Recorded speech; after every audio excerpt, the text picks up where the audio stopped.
क्या देखते हैं इसके पीछे, क्या कारण है आप?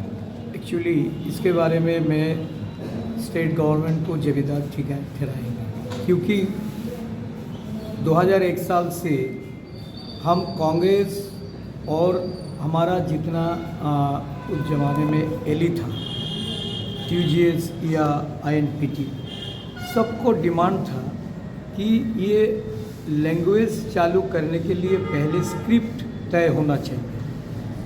स्क्रिप्ट ये बंगाली होगा, क्या रोमान होगा, क्या देवनागरी होगा, ये स्टेट गवर्नमेंट को पहले डिसाइड करना पड़ता है। तो हम लोग बराबर बोल के आया है कि रोमान हरफ में हम ककबरक होने से हमको ये सुविधाएं, ये यहाँ का जो इंडिजीनियस लोगों के लिए ये चाहिए, तो हम लोगों ने भी उसके पक्ष में था।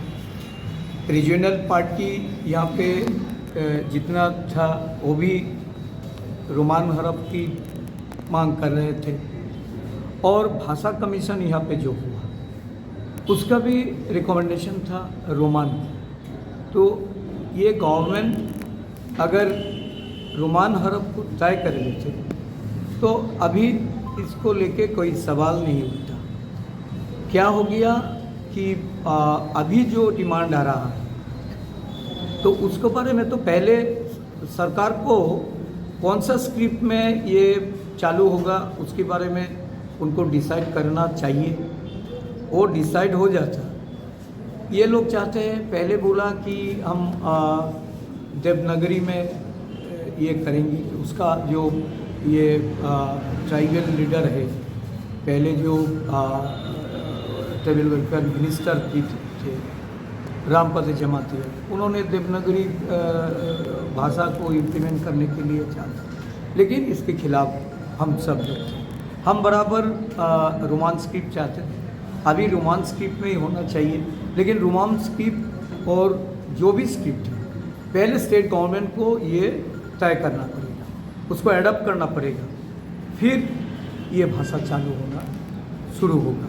क्योंकि अभी परीक्षा अगर ये लोग रोमान स्क्रिप्ट में देगा, ये स्क्रिप्ट तय नहीं होने से उनको रिजल्ट ये क्या करेगा, उनको सारे को सारे फेल करा देगा। क्योंकि अभी तक तो रोमान स्क्रिप्ट जो भी है वो स्क्रिप्ट फाइनल नहीं हुआ, कैसे होगा। तो मांग लेके जो ये लोग चल रहा है रोमान स्क्रिप्ट के बारे में हम लोगों का पूरी ये सपोर्ट है। पर अभी जो रोड ब्लॉकेट होता है, अगर चाहिए सरकार को अभी सरकार को सबको बुला के बात करके ये फाइनल करना चाहिए। ये सरकार की जिम्मेदारी है, क्यों उनको मूवमेंट में धकेल दिया जाए। उन लोगों को ये बुला के उन लोगों से बात करके ये तय करना चाहिए। ये बहुत दिनों का बात हो गया, अभी ये सेटल होना चाहिए। पर there was a option till last year, Roman में भी लिख सकते थे, बांग्ला में भी लिख सकते थे। अचानक ये जो बोल दिया कि नहीं, ऑप्शन नहीं रहेगा, तो क्या नहीं लगता है कि इससे एक अचानक ट्राइबल लोगों में एक एंग्जाइटी भी होगा स्टूडेंट? ये सरकार हर तरह से फेल्यूर है। ये सरकार किसी भी इशू पे ठीक से ध्यान नहीं देता है। बराबर ये सरकार इसको बाकपासिंग करके ये लोग चल रहा है। ऐसा होना नहीं चाहिए। सरकार की जिम्मेदारी उठाना है और जो भी बात है वो सामने रख के फाइनल करना चाहिए। My last question is MGN रेगाले के जो